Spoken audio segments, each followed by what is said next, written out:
Assalamualaikum warahmatullahi wabarakatuh. Kami dari kelompok 6 akan menjelaskan tentang jaringan pada tumbuhan. Video ini disusun oleh saya, Anissa Firdaus, Kamila Dara Rindam, Nindya Katriana, dan Musrifah Oktaviani. Jaringan pada tumbuhan. Jaringan tumbuhan merupakan jaringan yang tersusun atas sel-sel yang mempunyai kemampuan titopotensial yang berbeda dengan jaringan hewan. Jaringan tumbuhan merupakan jaringan yang mempunyai kemampuan jika organisme tumbuhan ini dapat memperbanyak diri dengan negatif mengingat kemampuan tubuh tumbuhan terdiri dari sel-sel. Jaringan pada tumbuhan terbagi menjadi dua, yaitu jaringan meristem. Jaringan meristem adalah jaringan embrional yang sel-selnya selalu aktif membelah. Jaringan ini memiliki ciri-ciri. Yang pertama, merupakan jaringan muda. Yang kedua, selnya selalu aktif membelah. Yang ketiga, memiliki dinding sel yang tipis. Yang keempat, protoplasmanya banyak. Yang kelima, memiliki inti sel yang besar. Dan yang keenam, memiliki sel yang belum terdiferensiasi dan belum terspesialisasi. Yang artinya, untuk jaringan meristem ini pada umumnya memiliki bentuk yang sama, karena masih belum memiliki fungsi yang berbeda-beda. Yang kedua adalah jaringan permanen, yaitu jaringan yang merupakan jaringan dewasa hasil pembelahan sel meristem primer dan sekunder yang sudah berdiferensiasi. Jaringan permanen ini memiliki ciri-ciri sebagai berikut. Pada umumnya, jaringan permanen ini dianggap sebagai jaringan dewasa. Yang kedua, selnya kurang aktif lagi membelah. Yang ketiga, dinding sel tebal. Yang keempat, protoplasma lebih sedikit dari jaringan meristem. Yang kelima, inti sel lebih kecil. Dan yang keenam, sel-selnya sudah terdiferensiasi dan sudah terspesialisasi. Artinya, sel-sel pada jaringan permanen ini bentuknya sudah berbeda-beda, disesuaikan dengan fungsi yang berbeda-beda pula. Jaringan meristem berdasarkan letaknya terbagi menjadi 3, yaitu yang pertama adalah jaringan meristem apikal. Jaringan meristem apikal adalah jaringan meristem yang letaknya di bagian ujung batang dan ujung akar yang menyebabkan terjadinya pertumbuhan primer atau tanaman menjadi tinggi. Yang kedua, meristem lateral adalah jaringan meristem samping yang berfungsi untuk melakukan pertumbuhan secara lateral, pertumbuhan sekunder, sehingga tanaman menjadi besar. Yang ketiga, meristem interkalar adalah jaringan yang terdapat pada ruas-ruas tumbuhan rumput-rumputan, Graminia sp, yang menyebabkan terjadinya pertumbuhan primer, tanaman menjadi tinggi. Coba kalian perhatikan gambar pada slide. Gambar tersebut merupakan jaringan meristem apikal terdapat pada tunas dan ujung akar yang menyebabkan tanaman menjadi tinggi. Contoh lain adalah jaringan meristem interkalar terdapat pada tanaman rumput-rumputan. Jika diperhatikan gambar berikut, jaringan meristem interkalar terdapat pada ruas-ruas tanaman rumput-rumputan, seperti tanaman bambu dan tebu. Untuk jaringan meristem lateral, contohnya Cambium dan Cambium gabus. Perhatikan gambar pada slide. Gambar tersebut adalah penampang melintang tanaman dikotil. Yang berwarna hijau adalah Cambium. Jaringan Cambium ini terletak di antara xilem dan phloem. Jaringan Cambium ini selalu aktif membelah. Pembelahan ke arah dalam akan membentuk xilem sekunder, dan pembelahan ke arah luar akan membentuk phloem sekunder.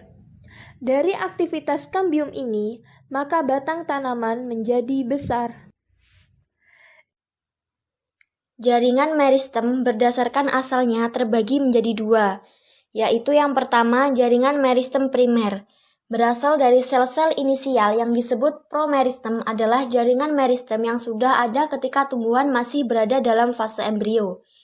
Pada umumnya terletak di ujung batang dan di ujung akar. Jaringan ini menyebabkan terjadinya pertumbuhan primer. Yang kedua adalah jaringan meristem sekunder. Berasal dari sel-sel dewasa yang berubah sifatnya menjadi sistematik. Contohnya kambium dan kambium gabus. Jaringan kambium merupakan kumpulan sel-sel yang aktif membelah di antara pembuluh angkut xilem dan floem pada batang dan akar dikotil dan gimnospermae serta beberapa tumbuhan monokotil.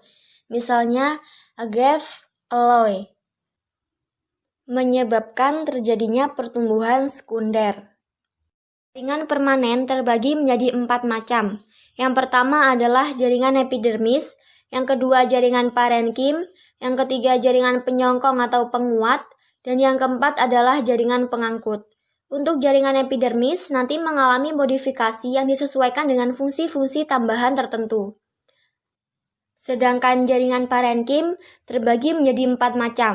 Yang pertama adalah jaringan klorenkim atau parenkim asimilasi, kemudian airenkim, parenkim penimbun, parenkim pengangkut, dan parenkim penutup luka. Untuk jaringan penyongkong itu ada 2 macam, yaitu jaringan kolenkim dan jaringan sklerenkim. Untuk jaringan pengangkut juga terdiri dari 2 macam, yaitu jaringan floem dan jaringan xilem. Permanen. Jaringan permanen adalah jaringan yang hasil pembelahan sel meristem primer dan sekunder sudah berdiferensiasi. Jaringan permanen sifatnya non-meristematik atau tidak aktif membelah, tidak tumbuh, dan tidak berkembang. Ciri-ciri jaringan permanen. 1. Tidak memperbanyak diri. 2. Selnya relatif besar daripada meristem. 3. Sel memiliki vakuola besar. 4. Dinding selnya sudah sesuai dengan fungsinya. 5. Terkadang selnya sudah mati. 6. Memiliki ruang antar sel. Jaringan permanen menurut fungsinya. Jaringan epidermis. Jaringan yang menutupi permukaan organ tumbuhan. Juga disebut sebagai jaringan pelindung karena memiliki fungsi melindungi bagian dalam tumbuhan. Jaringan dasar. Juga disebut jaringan parenkim dan jaringan pengisi, terbentuk dari sel hidup yang struktur morfologinya bervariasi. Jaringan ini dapat dijumpai di setiap bagian tumbuhan. Jaringan ini memiliki sifat meristematik karena selnya dapat membelah bahkan ketika dewasa. Dibedakan menjadi 6 berdasarkan fungsinya, yaitu parenkim asimilasi, penimbun, air, udara, pengangkut, dan penutup luka. Sedangkan menurut bentuknya ada 4 macam, yaitu palisade, bunga karang, binatang, dan lipatan. Jaringan penyokong atau penguat merupakan jaringan yang menunjang bentuk tubuh tumbuhan, memiliki ciri dinding sel tebal dan kuat, dan sel yang sudah terspesialisasi. Jaringan vaskuler atau jaringan pengangkut adalah jaringan yang mengangkut air, garam mineral, dan hasil fotosintesis. Ada 2 jenis jaringan vaskuler, yaitu xilem yang mengangkut air dan zat hara dari akar dan floem yang mengangkut hasil fotosintesis dari daun. Epidermis. Jaringan epidermis adalah jaringan yang tersusun dari lapisan sel-sel yang menutupi permukaan organ tumbuhan seperti akar, batang, daun, bunga, buah, dan biji. Jaringan epidermis disebut sebagai jaringan pelindung karena berfungsi melindungi bagian tumbuhan dari segala pengaruh luar yang merugikan, misalnya perubahan suhu, kerusakan mekanik, hilangnya air melalui penguapan, dan hilangnya zat-zat makanan. Jaringan epidermis. Ciri-ciri dari jaringan epidermis: 1. Umumnya terdiri atas 1 lapis sel. 2. Memiliki sel-sel yang tersusun rapat tanpa ruang antar sel. 3. Bentuk sel bervariasi. 4. Sel-sel banyak vakuola dan protoplas yang dapat menyimpan berbagai hasil metabolisme. 5. Ketebalan dinding sel epidermis berbeda-beda. 6. Dinding sel epidermis mengandung lignin, kutikula, dan pektin. Sedangkan letak epidermis ini terdapat pada permukaan organ akar, batang, daun, bunga, buah, dan biji pada tumbuhan. Fungsi jaringan epidermis secara umum berfungsi untuk melindungi jaringan yang berada di bawahnya. Fungsi yang lainnya menyesuaikan dengan modifikasi epidermis. Modifikasi epidermis dapat membentuk stomata, trikoma, emergensia, spina, sel kipas, sel kresik atau silika, filamin, dan litoksis. Derivat epidermis. Derivat epidermis adalah suatu satuan bangunan atau alat tambahan pada epidermis yang berasal dari epidermis, tetapi memiliki struktur dan fungsi yang berlainan dengan epidermis itu sendiri. Fungsi epidermis. Yang pertama adalah stomata atau mulut daun. Coba kalian perhatikan gambar stomata tersebut. Pada umumnya, stomata ini terdapat pada daun bagian bawah. Stomata ini berfungsi sebagai jalan masuk dan keluarnya CO2 dan O2 pada proses respirasi atau pernapasan maupun fotosintesis serta jalan penguapan air atau transpirasi. Trikoma atau rambut daun. Fungsi trikoma bagi tumbuh-tumbuhan adalah mengurangi penguapan, meneruskan rangsangan, mengurangi gangguan dari hewan herbivora, dan dapat juga membantu penyebaran biji. Modifikasi epidermis emergensia.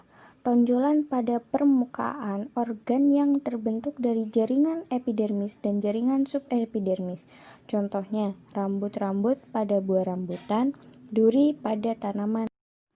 Spina, yaitu tonjolan pada permukaan epidermis batang yang terbentuk dari jaringan stele atau silinder pusat di bawah korteks. Contoh, duri pada batang tanaman Bougainvillea spectabilis. Sel kipas, yaitu alat tambahan pada epidermis daun bagian atas yang tersusun dari sel berdinding tipis, vakuola besar, dan tidak mengandung kloroplas berbentuk seperti kipas, dan berfungsi untuk menyimpan air dan mengurangi penguapan. Contoh, daun tumbuhan bambu dan rumput teko. Sel kresik atau silika, yaitu bagian sel epidermis yang berbentuk bulat, elip, helter atau pelana yang berisi zat kresik yang menyebabkan permukaan batang menjadi keras. Contoh, pada tanaman tebu, filamen. Filamen tersusun dari sel-sel mati yang terdapat di bagian dalam epidermis akar gantung pada tumbuhan epifit, berfungsi menimbun air dan mengikat oksigen. Contoh, pada tumbuhan anggrek. Litokis, yaitu sel epidermis yang dindingnya mengalami penebalan dan mengandung sistolit. Sel tersebut terdapat pada permukaan bawah atau atas daun tumbuhan ficus elasticus. Jaringan parenkim. Ciri-ciri jaringan parenkim yaitu selnya hidup berukuran besar berbentuk polihedron, memiliki inti sel dan banyak vakuola, memiliki ruang antar sel, bersifat sistematik. Untuk selanjutnya yakni jaringan parenkim berdasarkan fungsinya. 1. Parenkim asimilasi atau klorenkim. Jaringan ini terdapat pada daun dan mengandung banyak klorofil yang membantu untuk fotosintesis. Kedua, yakni jaringan parenkim penimbun yang berfungsi sebagai penyimpan cadangan makan karena memiliki vakuola yang besar dan terletak di akar, empulur batang, umbi, akar rimpang, serta biji. Ketiga, jaringan parenkim air yang mampu menyimpan air, contoh pada tanaman lidah buaya. Yang keempat, yakni parenkim udara atau aerenkim yang mampu menyimpan udara karena memiliki ruang antar sel yang besar. Contohnya terdapat pada tanaman teratai dan eceng gondok sehingga dapat mengapung di air. Yang kelima yakni jaringan parenkim pengangkut yang terdapat di antara xilem dan floem. Yang keenam yaitu jaringan parenkim penutup luka yang bersifat sistematis karena jaringan ini melakukan pembelahan diri untuk parenkim baru. Parenkim ini disebut juga velogen atau cambium gabus.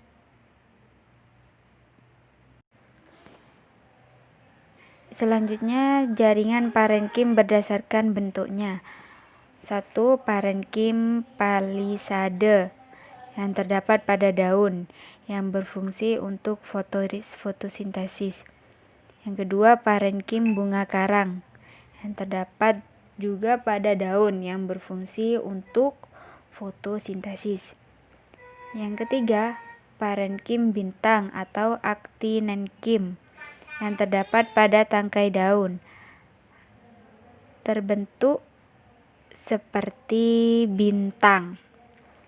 Yang keempat, yakni parenkim lipata yang terdapat pada mesofil daun, pinus, dan padi.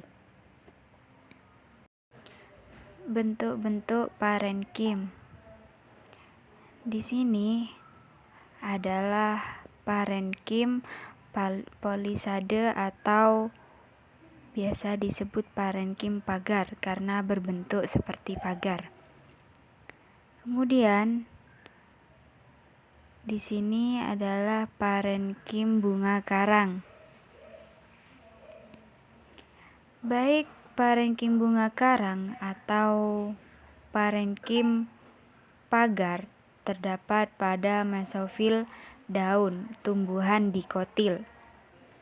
Kalau untuk monokotil hanya bunga karang saja. Fungsinya di sini hanya untuk proses fotosintesis. Sedangkan ini adalah bentuk parenkim bintang yang terdapat pada tangkai daun kana. Ini adalah lipatan pada daun pinus dan padi. Jaringan penyokong. Jaringan penyokong merupakan jaringan yang memiliki dinding yang tebal untuk menunjang tubuh tumbuhan agar dapat berdiri dengan kokoh. Terdiri dari dua jaringan, yakni jaringan kolenkim dan jaringan sklerenkim. Ciri-ciri jaringan kolenkim. 1. Tersusun atas sel-sel hidup. 2. Ukuran dan bentuk sel beragam. 3. Penebalan dinding sel tidak teratur. Biasanya sudut-sudutnya dinding sel lunak, lentur, tidak berlignin. 4. Isi sel dapat mengandung kloroplas dan tanin. Dan yang kelima, terdapat pada tumbuhan muda atau bagian tumbuhan muda. Ciri-ciri pada sklerenkim yakni 1. Tersusun atas sel-sel mati. 2. Dinding sel tebal, kenyal atau keras, mengandung protoplas. 3. Penebalan dinding sel merata. 4. Biasanya terdapat pada tumbuhan tua atau bagian tumbuhan tua. 5. Ada dua jenis, yaitu serabut atau serat-serat dan sklereid atau sel batu. Selanjutnya, gambar jaringan kolenkim dan jaringan sklerenkim. Pada jaringan kolenkim, ini terdapat pada jaringan tumbuhan yang muda atau bagian tumbuhan yang muda. Pada jaringan kolenkim ini, penebalan hanya pada ujung-ujungnya saja. Sedangkan pada sklerenkim, penebalan merata, sehingga untuk jaringan sklerenkim itu lebih kuat. Jaringan pengangkut adalah salah satu dari 3 kelompok jaringan yang dimiliki oleh tumbuhan berpembuluh atau Tracheophyta. Jaringan ini disebut juga dengan pembuluh dan berfungsi sebagai saluran utama transportasi zat-zat hara yang diperlukan dalam proses vital tumbuhan. Jaringan pengangkut dibagi menjadi 2, yakni xilem dan floem. Xilem sendiri berfungsi sebagai pengangkut air dan unsur-unsur hara dari akar ke seluruh tubuh tumbuhan. Ciri-ciri xilem tersusun dari sel-sel mati berdinding tebal dan mengandung zat lignin. Komponennya terkait seperti trakeit, trakea, serat xilem, dan parenkim xilem. Sedangkan floem berfungsi mengangkut hasil fotosintesis dari daun ke seluruh tubuh tumbuhan. Ciri-ciri floem tersusun atas sel-sel yang hidup dan mati.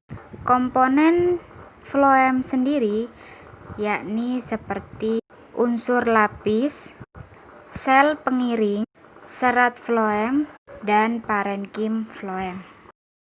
Sekian dari kelompok kami. Apabila ada kesalahan dari awal sampai akhir, mohon maaf yang sebesar-besarnya. Wassalamualaikum warahmatullahi wabarakatuh.